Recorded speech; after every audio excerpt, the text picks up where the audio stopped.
Assalamualaikum warahmatullahi wabarakatuh. Baiklah, di sini saya akan berbagi video singkat, video presentasi tentang yang membahas tentang aturan rujukan.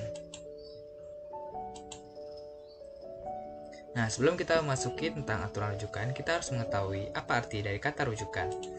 Nah, rujukan adalah keterangan lanjutan mengenai suatu hal, di mana arti lainnya itu adalah untuk menjelaskan sumber yang dapat dipercaya yang dapat mendukung pernyataan yang ditulis dalam suatu artikel. Terlebih lagi apabila pernyataan tersebut kontroversial, atau kesimpulannya itu adalah aturan rujukan ini adalah aturan yang membahas tentang sumber yang menjelaskan atau sumber yang dapat dipercaya, di mana untuk mendukung pernyataan yang ditulis dalam suatu artikel. Selanjutnya, aturan rujukan ini memiliki beberapa tujuan. Yang pertama adalah memberikan atau memperkuat argumen. Yang kedua adalah menghindari plagiarisme atau menciplak karya orang lain. Yang ketiga adalah menghargai karya orang lain. Yang keempat adalah memberikan sumber-sumber informasi kepada pembaca.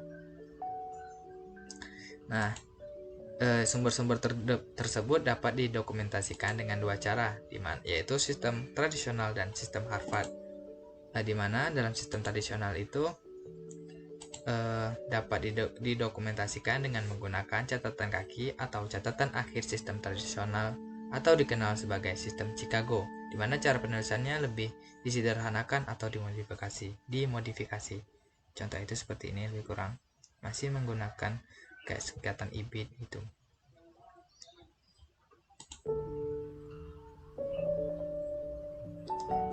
Selanjutnya adalah sistem Harvard, di mana dalam sistem Harvard ini setiap referensi itu harus yang pertama itu ditunjukkan setiap kali kita menggunakan dalam teks. Yang kedua, didaftar sekali dalam daftar referensi atau bibliografi atau daftar kepustakaan, di mana meliputi yang pertama adalah preferensian dalam teks, preferensian dalam catatan kaki, dan daftar kepustakaan. Nah, preferensian dalam teks dia itu harus meliputi yang pertama adalah nama keluarga atau nama akhir, di mana nama akhir, nama paling belakang itu penulis atau editor atau badan yang menerbitkan karya yang disitir. Yang kedua adalah masukkan tahun publikasi, dan yang ketiga adalah nomor halaman bila diperlukan dan bila tersedia. Contoh itu seperti ini. Gagasan ini dikembangkan di Australia. Smith, nama keluarganya tahun 1999, itu tahun publikasinya. P230, di mana P ini memiliki arti page atau halaman 230. Lalu titik.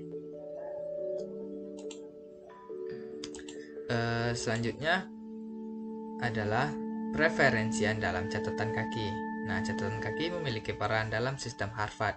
Catatan kaki tersebut digunakan untuk memperluas butir-butir pikiran dalam teks atau menyediakan informasi untuk rujukan artikel koran, wawancara, dan komunikasi personal, di mana nomor catatan kaki atau catatan akhir harus ditulis dengan superscript. Selanjutnya adalah daftar kepustakaan. Nah, daftar referensi atau daftar kepustakaan ini adalah daftar referensi yang diatur secara alfabetis, memuat rincian lengkap dari semua sumber yang dirujuk dalam teks sebuah karya akademik, di mana cara menyusun referensi dan bibliografinya itu sama.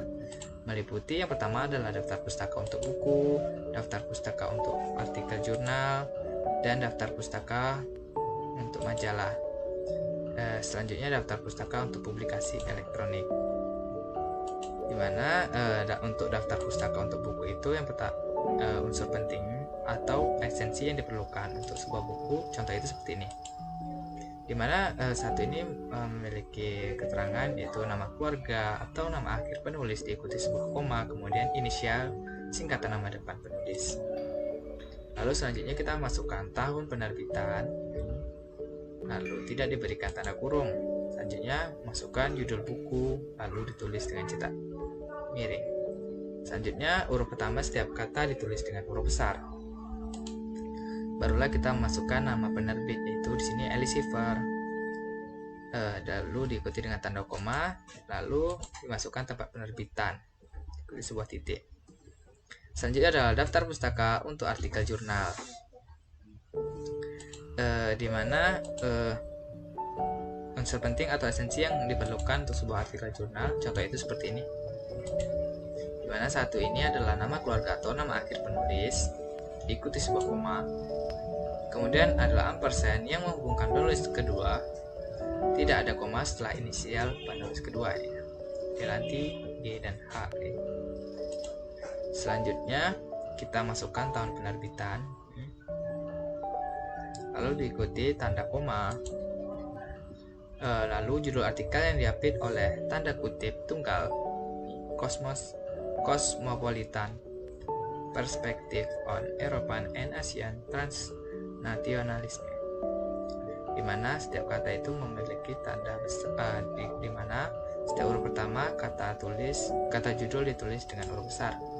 Selanjutnya kita masukkan judul jurnal. Ya, judul jurnalnya juga huruf pertama itu huruf besar. Lalu kita masukkan volume, nomor edisi, lalu nomor halaman dari artikel diikuti sebuah titik.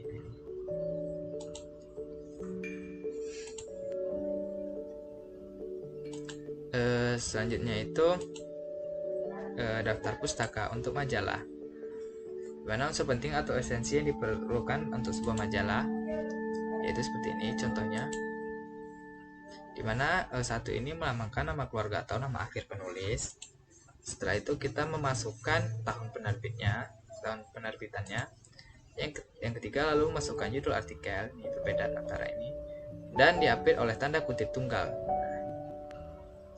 Huruf pertama kata judul ditulis dengan huruf besar. Selanjutnya kita masukkan nama majalah, diikuti sebuah koma. Huruf pertama kata nama majalah ditulis dengan huruf besar. Ini judul artikel dan ini adalah nama majalahnya, Tempo. Selanjutnya kita masukkan tanggal dan bulan penerbitan, lalu masukkan nomor halaman majalah diikuti sebuah titik.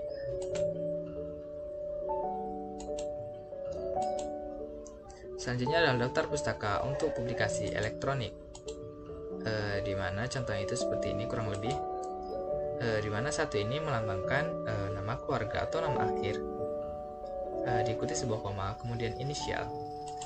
Lalu selanjutnya memasukkan tahun penerbitan, diikuti sebuah koma, lalu judul artikel yang diapit oleh tanda kutip tunggal, diikuti sebuah koma. Huruf pertama kata judul ditulis dengan huruf besar. Lalu judul jurnal, ini judul jurnal, dimana sama aja huruf pertama kata judul ditulis dengan huruf besar. Lalu kita masukkan volume jurnalnya, halamannya, dan tanggal, bulan, dan tahun pengaksesan, yaitu ini diakses 27 September 2009. Lalu memasukkan URL dengan seluruh alamat dan diikuti sebuah titik, tidak bergaris bawah. Ini dia. Nah, contoh sumber untuk buku.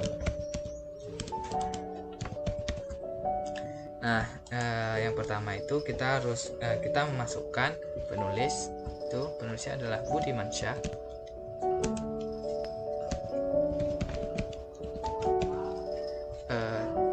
Diikuti koma, dan kita memasukkan inisialnya itu D, lalu titik koma, lalu kita memasukkan tahun, itu tahun 2002, koma. Selanjutnya kita masukkan judul buku,